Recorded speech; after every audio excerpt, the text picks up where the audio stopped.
तमाम चीज़ें। अस्सलाम वालेकुम फैज़ भाई, मेरा सवाल है कि पेशेंट से रिलेटेड मतलब डॉक्टर ने बोल दिया पेशेंट की क्रिटिकल तबीयत है, लास्ट स्टेज पे है, समझो कैंसर, तो फिर भी उसका इलाज करना चाहिए या फिर घर पे ही रहना चाहिए? क्योंकि लोग बोलते हैं, रिश्तेदार बोलते हैं इलाज नहीं कर रहे, घर पैसे की दिक्कत है तो घर तार बेचे या फिर आयुर्वेदिक का इलाज करे। डॉक्टर की सलाह लेना चाहिए कि घर पे ही रहने चाहिए? भाई सवाल है कि कोई कैंसर का पेशेंट ने आखिरी स्टेज में है तो डॉक्टर की सलाह लेकर इलाज करना चाहिए या कोई आयुर्वेदिक इलाज करना चाहिए या छोड़ देना, घर पे रखना चाहिए। देखिए, कंप्लीटली डिपेंडेंट क्वेश्चन है। हालात, माहौल और फाइनेंशियल कंडीशन सारी सिचुएशनल है जिसको हम कहेंगे। जैसा मिसाल के तौर पे एक आदमी है, डॉक्टर ने कह दिया कि इसको लास्ट स्टेज है, कुछ नहीं हो सकता, दुआ कीजिए, घर रखिए, खिलाइए पिलाइए, साथ रहिए, खुश रखिए, बोलते हैं लोग ऐसे। तो ऐसी सिचुएशन में मैं कहूँगा वो खुद बोल रहा है कि अब पैसा खर्च करने की जरूरत नहीं है। आपका पैसा खर्च करना कोई बहुत बड़ा बेनिफिट नहीं देगा, तकलीफ में कुछ कमी हो सकती है। और जहाँ एलोपैथिक इलाज में जनरल जो तकलीफ में कमी होती है वो चीज़ों का इलाज करके कमी नहीं की जाती, माइंड के सेंसेस को सप्रेस करके आपको तकलीफ से दूर किया जा रहा है। मतलब मुझे किडनी पेन हो रहा है, जब मैं कोई दवा खा रहा हूँ भागते हुए जाके किडनी की, तो मेरे किडनी पे कोई असर नहीं करती है एलोपैथिक दवा, वो मेरे ब्रेन को दबा रही है और गुनोदगी में ले जा रही है, जिसकी वजह से मैं पेन को महसूस नहीं कर रहा हूँ, लेकिन वो हो रहा है। मैं समझाना ही चाह रहा हूँ कि वो पैथी के अंदर ऐसा कोई इलाज भी नहीं उस चीज़ के लिए कि वहाँ करेंगे तो फायदा हो, गुनोदगी में रखेंगे, बेहोशी के आलम में रखेंगे, तकलीफ से ऐसा कम करेंगे, तो वैसा कुछ इलाज हो भी नहीं रहा। तो वो कह रहे हैं घर ले जाओ, उससे अच्छा साथ रहो, खाओ पियो, बैठो, एक हेल्दी टाइम गुजारो, और जो भी आपके मजहब ने आपको इजाज़त दे दी, तौबा इस्तिग़फ़ार वगैरह वगैरह करो, ये सब है। मैं कहूँगा वो सजेशन को मानने में कोई अर्ज नहीं। उसके बरक्स जाकर कोई अगर इलाज कंटिन्यू करना चाहिए तो उसमें भी अर्ज नहीं। बस ये ना हो कि पेशेंट की जिंदगी आप जो बची हुई बर्बाद कर दी इलाजों के चक्कर में। अच्छा, उतना भी उसको वो नहीं करना चाहिए कि वो खुद परेशान हो जाए कि कम से कम मुझे मरने से पहले 4 दिन तो देते ही घर पे रहूं। इतना मतलब डॉक्टर बोल रहा है कि अब इतना कुछ नहीं, फिर भी हमारा पैसा हम करेंगे, ठीक, थोड़ा सा कर सकते। ये सारी चीजें डिपेंड है, जिसको मैं ऐसा बोल नहीं सकता हूँ हाँ कराओ ना कराओ। जो लोग ज्यादा पढ़े लिखे नहीं होते उनके पास तो ये कि आखिर दम तक कुछ तो भी उसके मुंह में डाला जाए और कुछ तो भी उसके डिश में डाला और निकाला जाता ही रहे, तो उनको बहुत अच्छा भी लगता है उससे।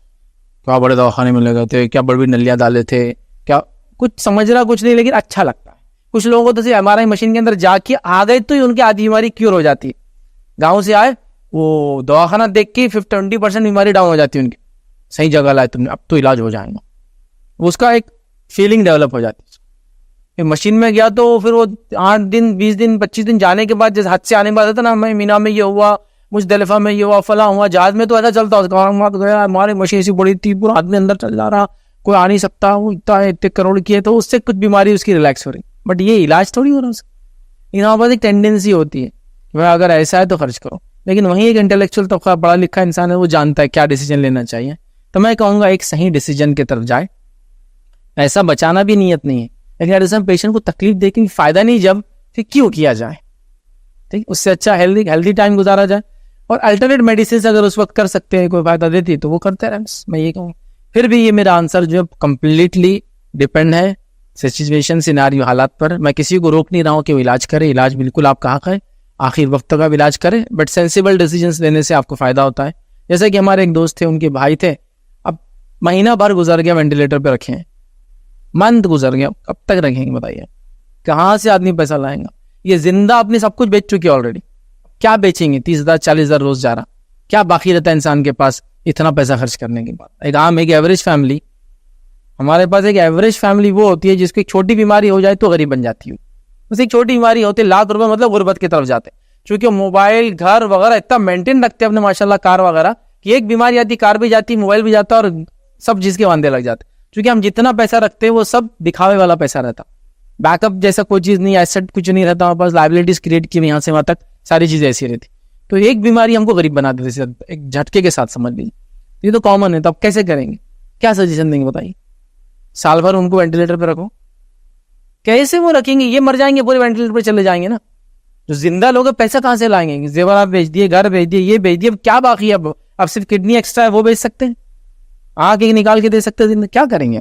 फिर क्या डिसीजन लेंगे बताइए? बोलना ये पड़ेगा कि चांसेस क्या है, डॉक्टर से बात करो, चांसेस एकदम डिमिनिश हो गए, खत्म होने के, तो अब वेंटिलेटर निकाल लिया जाए। कोई बोलेगा वेंटिलेटर निकाल तो मर गए, तो जाहिर सी बात है जिंदगी और वेंटिलेटर पे कोई जीता भी नहीं, ब्रेन डेड भी डिक्लेयर नहीं हो रहे कि चलो ऐसा भी होगा तो कम से कम समझ में आ रहा है कुछ नहीं है, बस अब पड़े हैं। कभी कभार फिर दूसरा गेम रहता है, आप सबको पता है हॉस्पिटल्स क्या क्या नहीं करते, स्पेशली कॉर्पोरेट्स। बहरहाल तो ये सब सेंसिबली डिसीजन लेने की चीज़ें हैं, और जिसको आम जबान में कहूँगा, मेंढक को इतना समझ में आना चाहिए कि पानी की खोलने से पहले कब बाहर कूदना चाहिए। बस एक मेंढक पानी में जो गर्म हो रहा नीचे से, कब कूदना है उतना उसका बहुत इंपॉर्टेंट डिसीजन होता। जरा भी आगे पीछे हुआ तो आप एक आदमी जो मर रहा है उसके लिए पूरे जिंदों को मार देते हैं। तो वो निकलना, जंप करना एक डिसीजन, क्रूशियल डिसीजन होता है। तो ये डिपेंड है सारी चीज़ें। अल्लाह ताला ऐसे लोगों पर रहम करे, हमें ऐसे हालात से बचाए। लेकिन बहरहाल ये सब होता है, लोगों को बहुत सेंसिबल डिसीजन लेने की जरूरत।